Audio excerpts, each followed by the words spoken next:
Number 31, they ask for square root of 84 divided by 2 square root of 3 in simplest radical form. What I want to do is I want to break this up into two factors, one of which is a perfect square. Notice how I have square root of 4 times square root of 21 gives me 84. Remember, the square root of a times the square root of b is the square root of ab, which is how I'm getting this property right here. The bottom stays the same. The square root of 4 is equivalent to 2, so I rewrite its value. 2 times 2 is 1. Square root of 21 divided by the square root of 3 is the square root of 7. You can write your answer as 1 square root of 7 or just square root of 7. This table gives you a cumulative frequency. They want to know what 10-minute interval contains the median. Well, if this is a cumulative frequency, that means they interpreted this data. From 41 to 50, there were 2 people. Well, now they're saying, well, 41 to 60, this one and this one have to total 5. So that means that there are 3 in this one. This is saying from 41 to 70, there are 10 total people. So these 3 slots need to equal 10. 2 plus 3 plus what gives me 10? This is 5. Basically, all you need to do to find this one is to subtract 19 minus 10 and you get 9.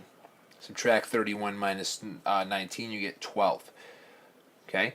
Notice that these numbers equal 31. Now, imagine that there are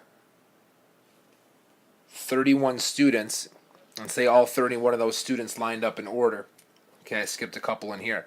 Where would the median occur? Remember, the median is the middle number, so it would probably occur somewhere around 15 or 16. So up until this point, you only had 10 students. You only had 1, 2, 3, 4, 5, 6, 7, 8, 9, 10. But notice in this interval, you then pass that point. So the 10-minute interval that corresponds to this is 71 to 80. Number 33 is a problem on exponential growth and decay. You use this formula, you're going to use the plus for growth, and you're going to use this minus for decay. This is talking about a savings account that earned money. A savings account, people don't invest money to lose, so we're going to use this formula. This is the starting amount, this is the rate as a decimal, and this is the amount of time. The starting amount is $1,000. The rate is 3%, so I change it to 0.03. We're talking about 5 years, so 5 goes in the exponent. What I do is I just put this in my calculator, and I get my answer of 1159.27.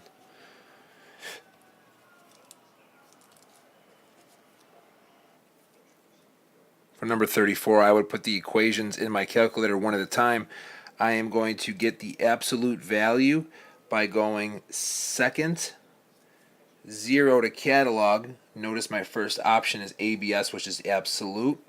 I put in X, right parentheses. Okay, this is what the graph should look like. I am going to go to my table of values, and I am going to arrange it in a manner where the top value of the y's matches the bottom one.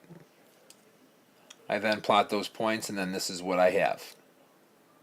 Going back to my calculator, I'm going to change this to 2x, and then do the exact same thing. Hit second graph, which takes me to a table of values, and then I'm going to plot these points. I then have these two graphs. Make sure you label them or you will lose points. Increasing the coefficient makes the graph narrower. In number 35, they're asking you to find the relative error. Notice how in this case you have a cube where each side is 5. Terry measured that, but the actual one, they're 5.2. So what we're going to do is the volume. This is going to be the volume of the actual cube and the volume of the measured cube. 5.2 times 5.2 times 5.2, you get 140.68 for your cubic inches. Cubic centimeters. Okay, cubic centimeters. 5 times 5 times 5 is 125. To find relative error, I have to subtract. I have to find the difference in those values. And then what I have to do is divide by the actual.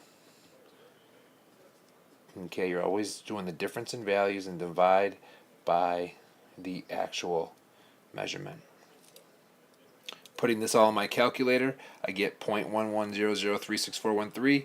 They say round to the nearest thousandth, so I look at the thousands place. The next digit is less than 5, so I keep this as a 1. Your answer is 0.111.